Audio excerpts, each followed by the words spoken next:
Glória a Deus. Que bênção ver um dia de chuvinha, esse friozinho. E essa igreja tomada dos irmãos, os irmãos vindo, participando. Isso é maravilhoso. E isso alegra muito a vida da gente. Por quê? Porque eu sinto que há aqui na nossa igreja um desejo de congregar. Quem é que sente esse desejo? Essa vontade, nossa, eu quero adorar o Senhor. A Juliana postou um negócio sobre o meu pai, honrando a vida do meu pai e da minha mãe, no grupo, falando, para eles ir na junta não é uma obrigação. Eu vou na junta porque eu tenho que tocar, se eu não for, não toco. Não, para eles é um privilégio, e é verdade isso. E para nós deve ser um privilégio. Tem gente que fala que é assim, né? Fiquei triste quando me disseram, vamos à casa do Senhor. Parece que é uma coisa, isso é uma, nossa, né? Tem gente que é assim, ai, culto hoje. Gente, que o Espírito Santo possa nos mover, e Ele está nos movendo. A gente tem orado por expansão aqui do prédio, para poder receber melhor as pessoas, né? Orando, né, irmãos? A gente sabe que Deus não habita em templos feitos por mãos humanas. E que não adianta nada a gente esticar um pouquinho, e as pessoas... E o culto do domingo é muito importante. Muito importante. O certo, irmãos, todo domingo está abarrotado de gente nessa igreja. Porque...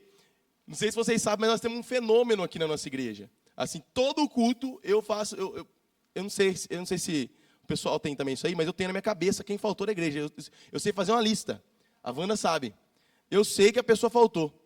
E de vez em quando eu erro. Bem de vez em quando eu falo assim, irmão, eu sinto só falta. Eu falo assim, mas pastor, eu estava lá. Aí me quebra, né? Mas é difícil errar. Eu acho que é coisa de pastor mesmo isso aí, né? Eu sei quem não veio. E, irmãos, todo domingo essa lista dá umas 20, 30 pessoas. Então imagine que essas 20, 30 pessoas viessem. A gente talvez ia ter que colocar ainda mais cadeira, ia ficar mais cheio ainda. Então nós estamos pensando nessa questão de expansão. E temorado ao Senhor. A Wanda também está muito ansiosa nesse sentido, né? Para que o Senhor nos dê a direção, nos dê os recursos e faça a gente chegar aonde nós devemos chegar. Queria que vocês orassem por mim, irmãos, para que Deus possa falar conosco hoje. Amém? Em nome de Jesus. Ore pela minha vida. Estenda suas mãos. Por favor. Por favor, mas ore mesmo, irmãos. Participe do culto. Não levante a mão e fique esperando acabar. Levante suas mãos e, por favor, ore. Peça para Deus tocar no meu coração. Eu necessito de vocês, irmãos. Necessito muito de vocês.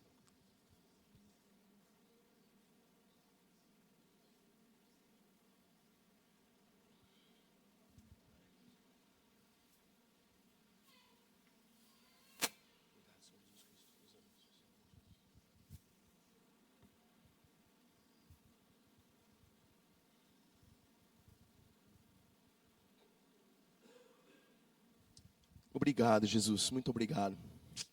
Aleluia, Jesus. Irmãos, antes de começar a pregação, eu já vou começar, tá, irmãos? Que eu queria agradecer os irmãos e agradecer a Deus por essa fase que a igreja está vivendo. Esse mês, os líderes estão tendo uma junta que é deles. Para eles serem curados, para haver um tempo de cura, de restauração na vida dos líderes. E a gente se reuniu lá na minha casa. 2 levas de líderes. E foi muito legal, irmão. Sabe por quê? Porque eu vi o quanto Deus tem feito algo na nossa igreja, algo que depende dele mesmo. Porque todos os líderes saíram das suas juntas, né, a maioria, e a junta funcionou do mesmo jeito e até melhor. Dá um glória a Deus por isso. Isso é sinal que o Espírito Santo está agindo, irmãos. Sempre foi desejo de Deus que a gente se pastoreasse mutuamente, um pastoreando o coração do outro. Deus sempre quis, esse era o anseio de Moisés, inclusive. Quando Josué fala, tá fulano tá profetizando lá no arraial, não sei o quê. E Moisés fala, Josué, se todo mundo tivesse o Espírito de Deus e fosse profeta também. Então, que Deus possa derramar isso nas nossas vidas, continuar derramando. E a gente está muito feliz mesmo com tudo que Deus está fazendo. Ainda existe muito trabalho a fazer. Ainda existem pessoas que não tiveram seu coração aberto para a realidade da comunhão com os irmãos. Ainda tem pessoas que ainda recuam nesse sentido, que ainda estão com dúvidas, mas o Senhor está fazendo algo. E Deus já está fazendo algo assim muito grande. Então, assim, quem lembra quando a gente começou, irmãos, que a gente fazia um mês de junto e ficava 2 meses sem fazer? Foi bem transicionado, né? E de repente, a gente viu lá em 2025, foi 2025, né? Ó, gente, a partir de agora, todo mês a gente vai se reunir. Agora, o nosso cuidado como igreja funciona nas casas. Então, Deus tem feito algo maravilhoso, totalmente diferente de tudo que eu já vivi. Quem aqui já veio do contexto de igreja em células? Quem veio desse contexto? Tem várias pessoas que vieram desse contexto. Quem veio desse contexto sabe do que eu estou falando. Eu fui líder de célula, fui supervisor de células, quando eu era líder de jovens.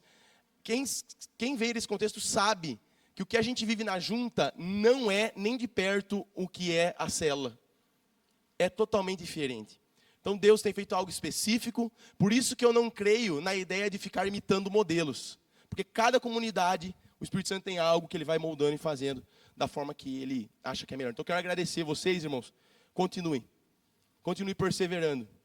Continuem. Lembrem do que Deus tem falado para nós já faz 2 anos. É mais mesa e menos púlpito. É mais mesa e menos evento. Então que Deus possa continuar a nos fazer perseverar nisso. Amém? Glória a Deus. Hoje, irmãos, eu queria ler em cima do tema desse mês. Eu dei o nome de o Evangelho Jequiti. O tema da mensagem, Evangelho Jequiti, ou se você gosta de Todo Mundo Odeia o Cris, o Evangelho dos Produtos Ivone. Quem lembra dos Produtos Ivone? Você já ouviu alguém falar assim? Não é que você é feio, você não conhece os produtos Jequiti. Não é assim? E o Jequiti, depois vocês me pagam alguma coisa, viu? Porque eu não recebi nada para falar de vocês. Então tem os produtos Jequiti. E tem muitas pessoas que têm esse comportamento. Eu queria ler o texto de Joel 2,13, que diz assim: rasgai o vosso coração. Quando a Kelinha falou isso hoje aqui, meu coração se encheu de confirmação do que Deus ia fazer. Rasgai o vosso coração, e não as vossas vestes. Joel 2,13. Convertei-vos ao Senhor, vosso Deus, porque Ele é misericordioso, compassivo, tardio em irar-se, e grande benignidade, e se arrepende do mal. Então, há um relato aqui: rasguem o coração, e não as vestes. E por que eu entendi esse negócio de evangelho jequiti, ou o evangelho de maquiar, de deixar bonito, porque nós somos capazes, irmãos, de maquiar arrependimento. Irmãos, esse papo de arrependa-se, nação brasileira, já vem desde os anos 90. Reuniões de irmãos, arrependei-vos, vamos arrepender, Brasil.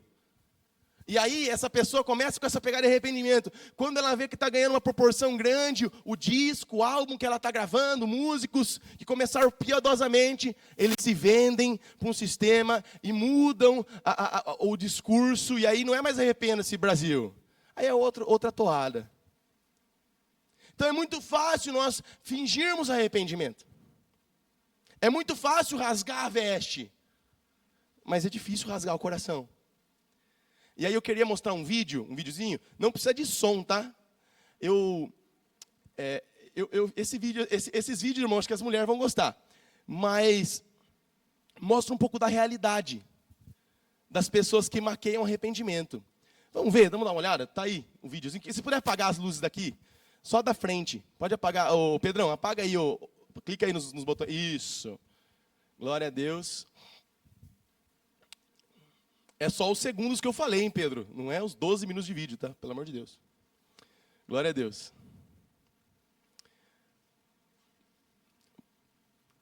Glória a Deus. Vocês testaram isso antes, né? Glória a Deus.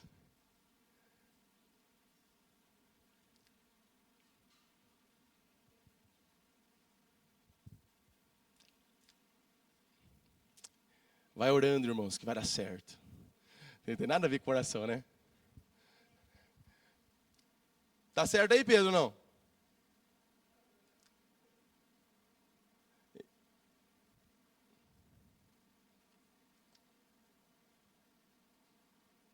Aê, chegou lá.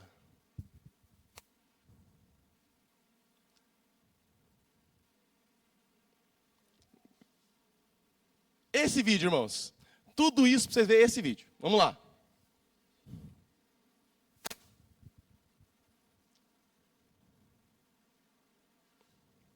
Estão conseguindo enxergar?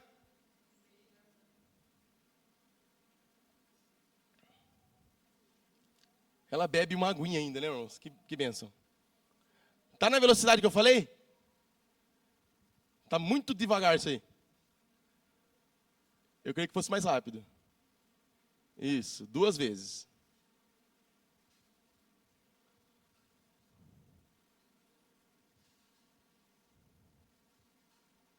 Olha que coisa, irmãos. Que transformação. Pode tirar, Pedro, já foi. Já provei meu ponto aqui. E pode acender a luz também. Na próxima, se prepara melhor, Pedrão. Deixa bem no jeito, senão demora muito. Mas obrigado. Irmãos, tem que tomar cuidado, o pessoal gosta de K-pop aí, viu? Ai, Então, é possível, irmãos, nós nos comportarmos desse mesmo jeito.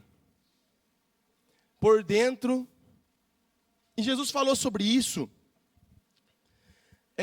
em Mateus 23, do 27 ao 28. Ele fala assim: ai de vocês, mestres da lei e fariseus hipócritas, pois são como sepulcros caiados. Olha isso. Parecem bonitos, mas por dentro estão cheios de ossos de mortos e de toda podridão. Assim também acontece com vocês. Por fora parecem justos ao povo, mas por dentro estão cheios de hipocrisia e de maldade. Jesus falou que era possível uma pessoa parecer piedosa. Ele vai falar, inclusive, no Sermão da Montanha, toma cuidado para não praticar as obras de justiça de vocês, para ser visto pelos outros.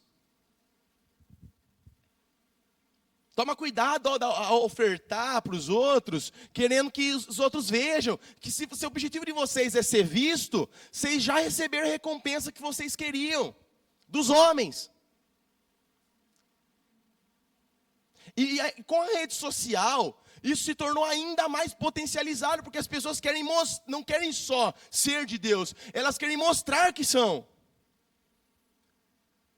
E na ideia de mostrar que às vezes você pode estar rasgando a veste, mas não rasgando o coração.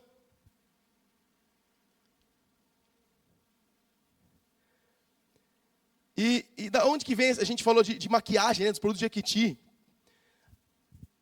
A palavra cosmético vinha da ideia dos gregos de que os deuses têm o cosmos, né? Todo ordenadinho, adornado, bonitinho, pintadinho. Eles têm essa ideia que os deuses controlam de uma maneira muito bonita todas as coisas. E que as mulheres, e até os homens também, tinham que ficar bonitos, tinham que ficar adornados, maquiados, perfumados, senão eles podiam irritar os deuses. Daí que vem a palavra cosmético, porque os escravos que ajudavam essas mulheres a maquiar, eram chamados de cosmetais.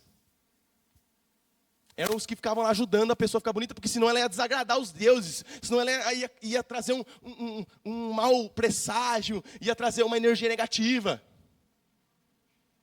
Então deixa eu maquiar um pouquinho. Então, na ideia grega, se eu fico bonitinho, se aparentemente por fora eu estou bonitinho, os deuses estão felizes comigo. O grande problema é que o Deus verdadeiro não trabalha com aparências, ele vê o coração. Esse é o grande problema, você não consegue maquiar. Você não consegue maquiar. Você não consegue sustentar por muito tempo. Por isso que, quando a gente fala de conviver, de ter relacionamento de verdade uns com os outros, naturalmente, quando a gente tiver esse relacionamento, as pessoas vão ver nossas falhas, vão ver quem a gente é, porque ninguém consegue fingir por tanto tempo sem ser descoberto. E aí, quando é lançado afora quem somos, então há a oportunidade de vermos quem somos, e há a oportunidade de nos arrependermos de quem somos, e sermos transformados. Por que muitas pessoas fogem da luz? Fogem de estar em comunhão sincera com os outros? Porque elas têm medo de que aquele caixão bonito e adornado seja aberto. As pessoas têm medo de que saia para fora. Eu gosto muito do exemplo do café. Eu quase sempre fazia isso aí. Eu pegava café com leite, colocava num copo e ia sair de carro com meu pai. E meu pai ia amaldiçoando tudo que ele podia ali para mim, de eu estar fazendo aquilo. Não faz isso, tal. E eu não tinha nem gosto de tomar café, só que sempre caía. Mas eu sempre fazia de novo. Então o carro balançava, caía o café na minha roupa, né? Na mão, quente. Por quê? Porque tudo que é abalado, joga para fora o que tem dentro. Eu gosto de uma frase, eu postei ontem no meu Instagram, não sei se alguém viu, uma frase do Ronaldo Lidório. Ele é um missionário, um missionário presbiteriano, e ele fala assim, que ações mostram planejamento, mas reações revelam princípios e valores. Então eu posso planejar coisas, eu vou fazer isso, vou fazer aquilo, calcular, mas quando acontece algo, e eu tenho que reagir, aquilo diz mais sobre você. Diz muito mais sobre você. Vocês estão entendendo isso, gente? Então sai para fora. Quando é abalado a xícara de café do seu coração, vem para a tona aquilo que está dentro. Então não dá para melhorar, não dá para maquiar o que está dentro. É por isso que temos que tomar cuidado com o coração. E a gente tem que entender de onde vem isso. Da onde que vem isso? A Bíblia diz lá em Mateus 15, 19, que do coração humano procedem os maus desígnios, os homicídios, as imoralidades sexuais, os adultérios, as blasfêmias, os falsos testemunhos. Ele vai falar as prostituições, os furtos. Então vem do coração. Por isso que a gente fala, a gente conversava disso no começo da igreja, até hoje eu dou esse exemplo. A pessoa roubou, corta a mão. Roubou de novo, corta a outra. Roubou de novo, corta o pé. Mas se ela não se arrepender, ela nunca vai deixar de ser ladrona, porque vem do coração isso. Ela vai dar um jeito de roubar, de furtar, de algum outro modo, ou vai deixar de furtar porque não consegue mais. Vocês estão entendendo, gente? Precisa haver algo no nosso coração. Ou você, às vezes jovem, adolescente, que com seus pais, você se configura, planeja uma vida de santidade, de piedade na frente deles. Mas quando você está fora, você vai mostrar quem você é. Por isso que precisa ter algo dentro do seu coração sendo mudado. Às vezes alguns jovens, eles vão para a faculdade e se perdem. A pessoa fala assim, não, se perderam. Não se perdeu, não, já era perdido. Só estava esperando uma oportunidade para mostrar. Só estava esperando. Diferente de Sadraque, Mesaque e Abednego, que na Babilônia resistem a maior autoridade política e governamental da terra, 3 jovens. A maioria dos nossos jovens que cresceram na igreja se dobram as estátuas que são levantadas perante eles. Por quê? Porque está no coração. Então quando a gente fala que precisamos de uma atração para os jovens, precisamos movimentar os jovens, cuidar deles, estarmos engajados no trabalho de apacentar, sermos estratégicos, sim, na evangelização, sermos sacrificiais no nosso serviço. Porque já tivemos 17, 15, 16, 17 anos e sabemos que não é fácil. Sabemos que não é fácil. Sabemos que os jovens não sabem o que é melhor para eles, os adolescentes, eles têm dificuldade para entender essas coisas. Então não é momento de desistir de ninguém. Mas se tem uma coisa que prende jovem na igreja, não é balada. Tem uma coisa que prende jovem na igreja, não é coisa bonita, show. O que prende jovem na igreja é conversão.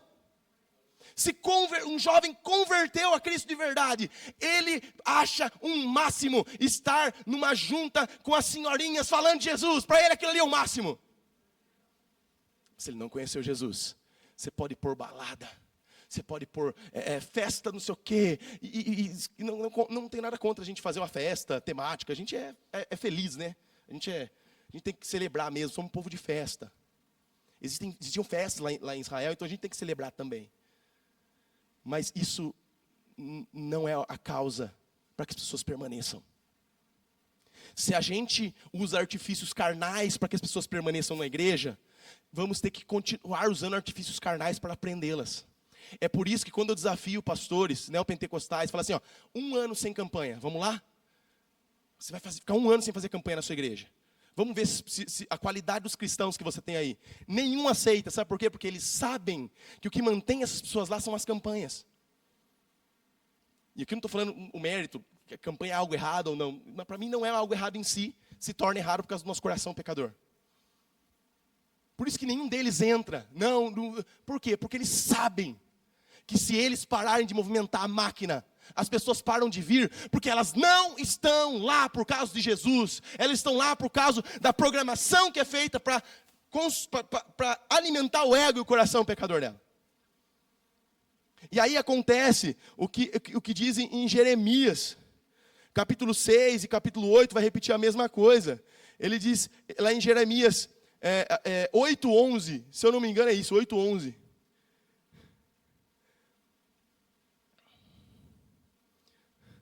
Isso é maravilhoso, irmãos.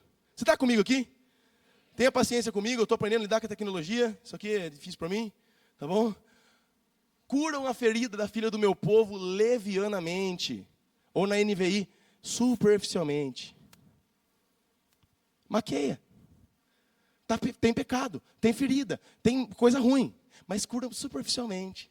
Aí a pessoa sai com uma dose de ânimo, por quê? Porque tem luz, tem telão, tem uma banda uau tocando, com músicos que são extremamente habilidosos. Isso gera emoção, a pessoa sai achando que está curada, mas não está, ela só sentiu emoção. Vocês estão entendendo, gente? É isso que tem acontecido. Curam a ferida da filha do meu povo levianamente, superficialmente. Dizem paz, paz, quando não há paz. Esse é um retrato que a gente tem que entender. Por quê? Porque é muito complicado. O evangelho, se você crê em Jesus Cristo de verdade, Jesus não dará para você outra opção, a não ser arrependimento, quebrantamento. Não tem outro caminho. E por que nós somos assim? De onde que vem isso? Vem da queda, vem do pecado. Perceba os primeiros comportamentos que Adão começa a jogar para fora depois de cair. O primeiro, se esconder de Deus. Segundo, esconder coisas da mulher dele. E a mulher dele também dele, né? Vergonha, esconder coisas uns dos outros. Terceiro, culpar e responsabilizar os outros pelos seus pecados, pelos seus erros. De lá para cá, nós repetimos a dose na nossa vida. A serpente continua falando nos nossos ouvidos, você será como Deus. E nós mentimos, criamos essa ilusão na nossa cabeça, maquiamos, inventamos uma história. E geralmente, pode perceber, quando eu vou aconselhar pessoas, isso é uma máxima. Isso é uma coisa que quase não tem exceção. As pessoas vão contar, vão desabafar. Sempre os outros são vilões e a pessoa é o herói da história. É assim ou não é? E aí tem uns coadjuvantezinhos que não são nem bom nem mal. Nós sempre fazemos uma leitura da nossa vida, de nós mesmos, como se nós fôssemos o centro da história. Como se nós fôssemos o protagonista. Como se alguém que nos feriu, que fez mal pra gente, é inimigo, é mal. Nós nunca paramos para fazer uma análise certa e sem ilusão. E por que nós fazemos isso? Porque o diabo fica todo dia nos propondo, Pedrão. Vocês vão ser como Deus. E se você é Deus, você nunca está errado. Se você é Deus, ora, você já não tem pecado. Se você é Deus, os outros são ruins, você é bom sempre. E Deus quer hoje dar uma visão correta sobre você mesmo. Quem acha que autoconhecimento é bom? É importantíssimo o autoconhecimento. Isso não é coisa de psicólogo, não. Isso é coisa de vários e vários homens de Deus falaram, é importante conhecer a si mesmo. O problema é que é impossível conhecer a si mesmo certo, sem conhecer a Deus de maneira correta. E sem que Deus me revele quem eu sou, pela sua palavra. E por que nós somos assim? Eu vou seguir, são 3 tipos de referência que nós temos.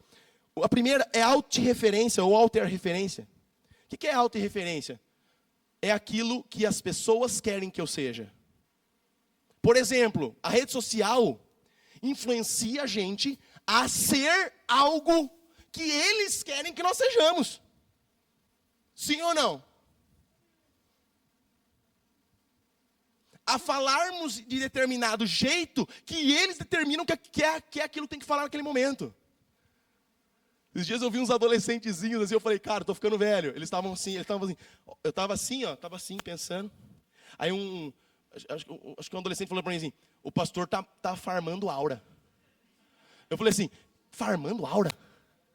Então, é quando a pessoa tá lá, acho que sei lá, eu não sei explicar. Aí depois alguém da geração Z aí ajuda a gente, me explica o que é farmar aura. Faz uma aula pra gente poder entender. E às vezes a gente julga, fala, que chato, né? Mas a gente tinha as tonticezinhas nossas quando nós éramos adolescentes, não era? Quem é da época daquele Antônio Nunes e batia na perna? Que coisa tonta, gente. Que coisa mais besta. E a gente fazia, achava engraçado, né? Não só rede social, ser o que os outros falam que é pra gente ser. Às vezes ser o que a família quer. Tem filho que está aprisionado pela visão que o pai quer que ele seja. Que a mãe quer que ele seja. Tem o caso daquela menina que os pais queriam que ela fosse advogada, ou juíza, ou promotora, e fizeram ela estudar direito, ela se matou em cursinho, passou nas provas, fez faculdade pública de Direito, 5 anos, passou na OAB, chegou nos pais, falou, pai, está aqui meu diploma, está aqui a OAB, agora eu vou estudar o que eu quero. E foi estudar literatura. Muitas pessoas vivem na sombra que os outros gostariam que elas fossem. Elas vivem nisso. E elas falam assim, e chega um momento que parece que elas quebram isso. Às vezes os filhos têm muito esse comportamento, eles quebram, e eles falam assim, agora eu vou ser o que eu quero ser. Ego-referência, esse é o próximo termo de referência, que ele está baseado no quê? Em mim mesmo. Só que esse é um grande problema. Porque ela sai de um ditador e vai para o outro, que é ela mesma. Ela sai do Hitler e vai para o Stalin. Ela sai de um, sei lá, fala outro ditador aí. Como? Maduro, sai da Venezuela, ela vai pro... Eu ia falar careca do STF. Mas tudo bem, vamos seguir. Irmãos, a gente sai de uma ditadura e vai para outra. A ditadura do eu. E aí essa pessoa se perde mais ainda. Por quê? Porque eu quero te contar um segredo aqui hoje. Você não é autônomo. Você é servo de alguém. Deus não criou você para ser autônomo. Então, mesmo que você ache que é, você não é. E aí a pessoa se perde mais ainda. Vou fazer o que eu quero, aí ela destrói a vida dela. Existe só um jeito de conhecer de verdade, de ter uma referência certa de quem nós somos. Que é até o referência, né? Deus é a referência minha, Cristo é a minha referência. É quando Deus se torna aquele que diz quem eu sou. É quando Deus se torna aquele que a verdade do que Ele fala é o que importa. Vocês estão entendendo isso, irmãos? Como diz Jeremias 29:11, para o povo de Israel ali. Eu é que sei os planos que tenho para vocês, declara o Senhor. Estava tudo dando ruim, estava um negócio. Ele fala, não, mas Deus sabe. É Deus que fala. Não é o que a igreja do Evangelho Quadrangular falou nesses 70 anos aqui no Brasil. Não é o que a denominação A, B, C ou D falou. Não é. É Deus, é Jesus Cristo, é a sua palavra que diz realmente quem eu sou. É difícil, porque nós gostamos muito de nos maquiar. Nós gostamos muito de rasgar a veste, é bonito.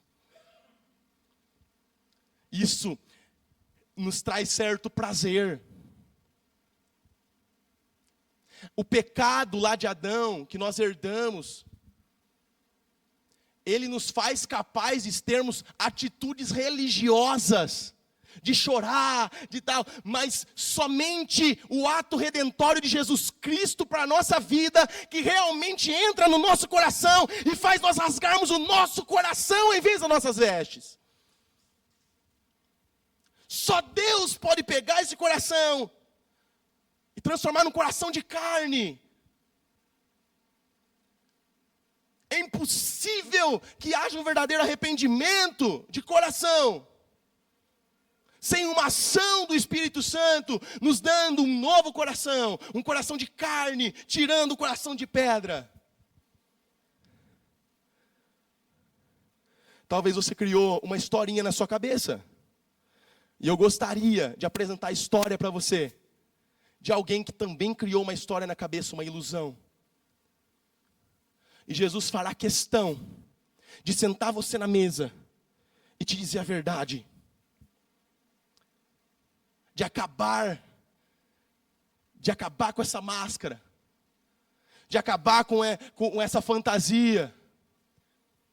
E talvez é por isso que você tem tanto receio de se aproximar de Jesus, porque você tem medo do que vai encontrar. Você tem medo da dor que vai ocasionar o fato de ter que lidar com a realidade de quem você é. Você é pecador, você é mau. Você não é o herói da sua história.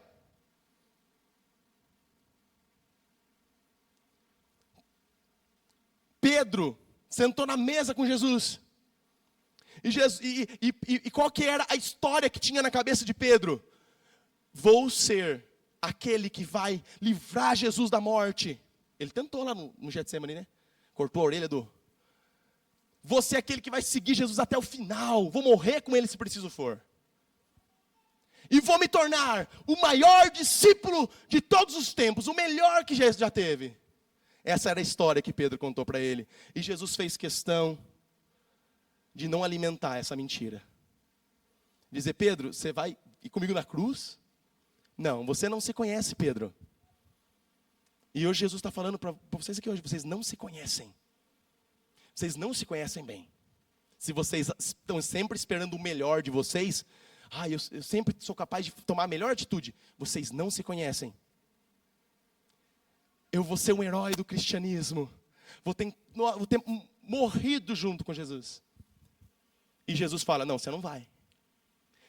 Antes você vai me negar 3 vezes. Antes que o galo cante, 3 vezes me negarás. E a Bíblia diz em Mateus 26, do versículo 69 ao versículo 75, que Pedro estava sentado fora do pátio e aproximando-se uma criada lhe disse, também tu estava com Jesus, o Galileu. Mas ele negou diante de todos, dizendo, não sei o que dizes. E saindo para o alpendre, viu outra criada e disse aos que estavam, este também estava com Jesus, o Nazareno. E ele negou outra vez, com juramento, agora jurou, não conheço tal homem. Logo depois, aproximando os que estavam ali, disseram a Pedro, verdadeiramente és também um deles, porque o teu modo de falar o denuncia. Então ele começou a praguejar e a jurar, eu não conheço esse homem. E imediatamente o galo cantou. E lembrou-se Pedro da palavra que Jesus lhe dissera, antes que o galo cante, tu me negarás 3 vezes. E saindo dali, chorou amargamente. Eu entendo porque Pedro chorou amargamente, irmãos. Ele tinha uma visão sobre ele mesmo distorcida.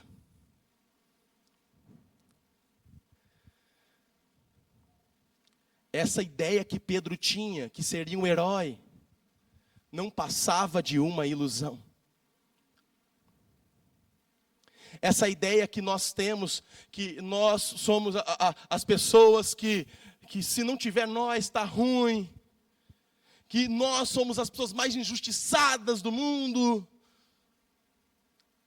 isso não passa de uma ilusão. E Jesus terá prazer em te dizer a verdade. Jesus não terá problema nenhum em essa noite sentar com você, por meio dessa palavra, e te dizer que não é isso que você está viajando na maionese. Essa imagem sobre você está errada. E se você não ouvir o que Jesus está falando, Jesus fará você passar por situações que provem apenas o que Jesus já disse. Porque não tem como você esconder aquilo que está dentro quando aquilo for abalado e chacoalhado.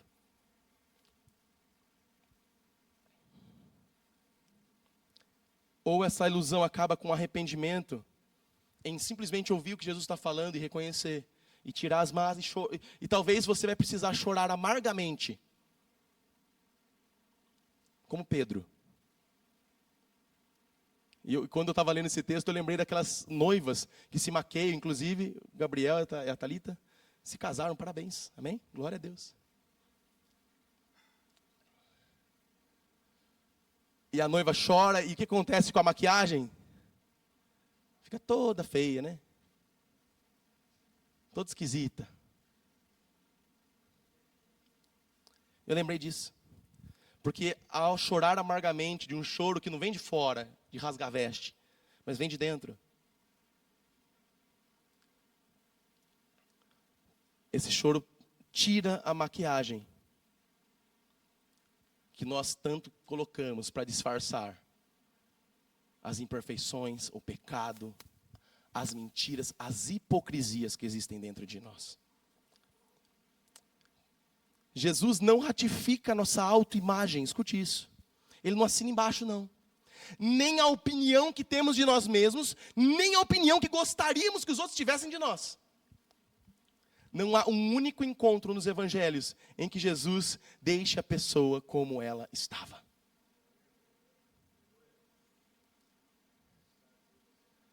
Então, essa ideia que você tem de que você pode fazer uma adaptação da sua vida ao evangelho e trazer junto com você.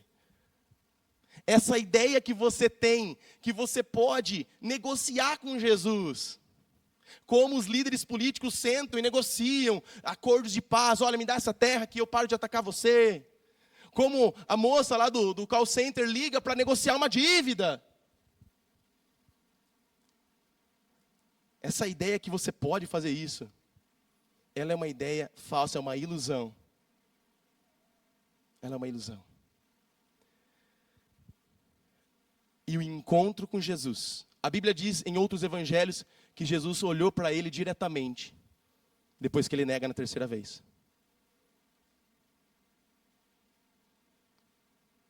Esse olhar de Jesus para nós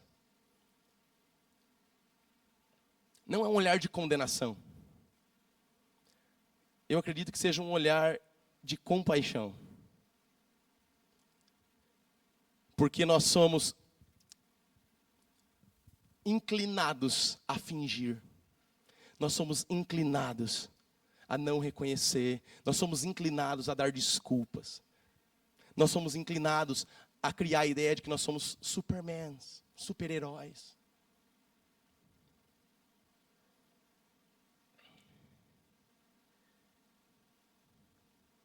E essa manhã, o Senhor está nos trazendo de volta. Há um arrependimento genuíno, por isso eu volto para Joel 2,13, rasguem o coração e não as vestes. Desde os anos 90, surgem evangélicos dizendo, vamos arrepender, gente. Vamos arrepender, igreja. Vamos arrepender de fazermos tantas coisas que Deus não pediu. Vamos arrepender de viver uma vida que não agrada o Senhor.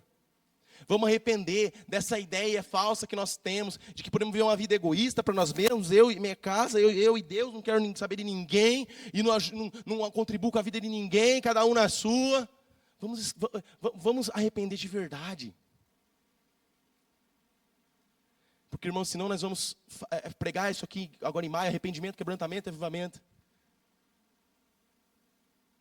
E depois teremos que lidar com a frustração de Jesus revelar quem nós somos. Que nessa manhã Deus possa, de verdade, te dizer a verdade de que você é. E você não se ofenda com Deus. Tem gente que fica ofendido com a palavra que eu prego aqui. que é a palavra de Deus. Você está ofendido com Deus. Não é comigo, não. Não se ofenda. Se arrependa. E eu queria finalizar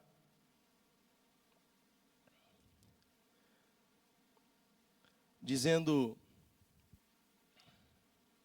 sobre as igrejas do Apocalipse. Tinha uma igreja que achava que era muito boa. Ela dizia de si mesma: eu estou rica, eu estou abastada, eu estou crescendo, olha que legal. Mas Deus olha o que realmente existe. E ao olhar o que realmente existe, Jesus censura aquela igreja dizendo: mal sabes que você é pobre, miserável, cego e nu.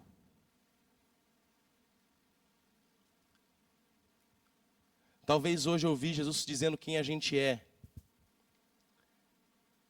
E aí eu queria falar para você quem você é. Você é um pecador, sim, mas um pecador amado.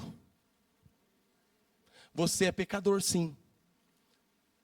Você tem inclinações para o egoísmo, para a inveja, para a mentira.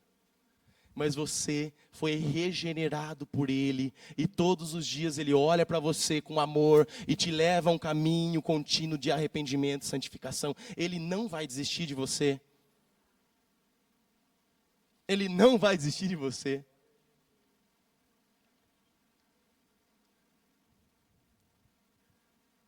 Você é sim uma pessoa frágil, fraca. Você tem dificuldades.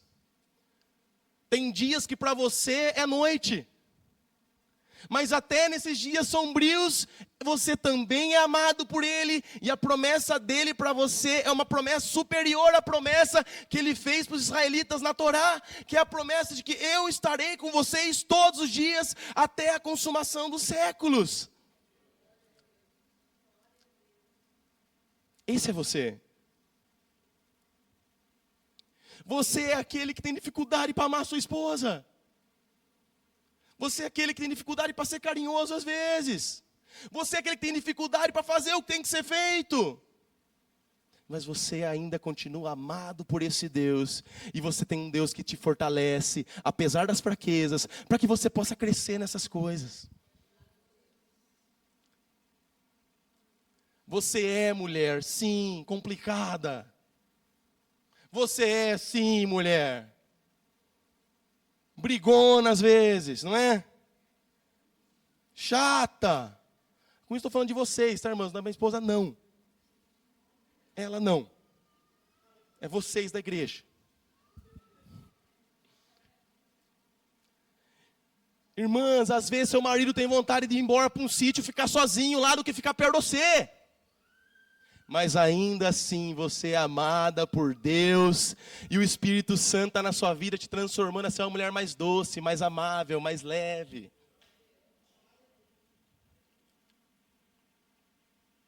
Sim, irmãos, você é fofoqueiro, você gosta de fazer fofoca. Tem que ter um gostinho na boca ali. Você fala, ai, quero falar isso aqui que eu sei, e ele não sabe. Mas ainda assim o Senhor te ama e quer mudar isso em você, quer te transformar. Você tem dificuldade de ter palavra, de honrar os seus compromissos, do que você fala e manter de pé. Você não é alguém confiável, essa é a verdadeira verdade sobre nós. Mas você tem um Deus extremamente confiável, extremamente de aliança, que te ama e vai te ensinar a manter a sua palavra até que Ele venha, Ele vai te ajudar nesse processo. Amém, irmãos? Esse é o nosso Senhor. Essa é a liberdade que nós encontramos no Evangelho. Irmãos, C.S. Lewis escreveu num livro dele, Cristianismo Puro e Simples, que eu acho um livro difícil de ler. O Junião concorda comigo. Eu acho que quem traduziu, ou o C.S. Lewis é muito inteligente e nós que não conseguimos ler, né, Junião? Acho que pode ser isso também. Mas ele escreveu que o cristianismo é uma religião que nós jamais conseguiríamos inventar. A única fé que foi Deus criou é a fé cristã. Porque na nossa cabeça nunca passaria essa ideia. De repente você veio de contexto de igreja neopentecostal. Você veio de contexto de igrejas que você fazia coisas e Deus se movia. Fazia coisas e Deus se movia. Tem que fazer, vou fazer tal campanha, vou fazer tal jejum, e daí Deus se movia.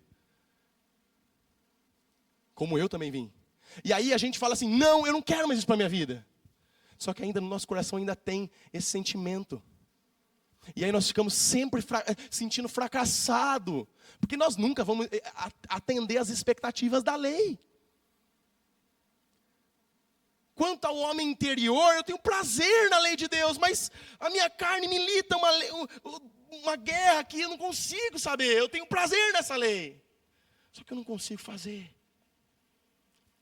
E outra verdade é que, embora eu tenha essa luta travada dentro de mim, essa aflição, eu conto com o Espírito Santo, que me ajuda a me inclinar para o Espírito, que é a vida e paz.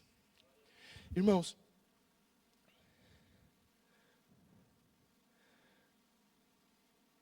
será que essa historinha hoje, que você criou na sua cabeça, essa autoimagem que você tem, que não é baseada em Deus, é baseada nos outros e baseada em você mesmo, não poderia hoje chegar ao fim com um encontro com Jesus? Te dizendo a verdade, te dizendo, eu que sou o herói, tá? Você errou, você pegou errado. A roupa, o personagem não era seu, era meu. Mas tudo bem. Vamos caminhar comigo agora, em verdade. Amém? Não tem coisa mais tremenda do que a verdade que liberta. Ela é dolorosa no começo. Ela nos faz aceitar coisas que nós não queríamos aceitar. Ela nos aflige de ter que lidar com nós mesmos.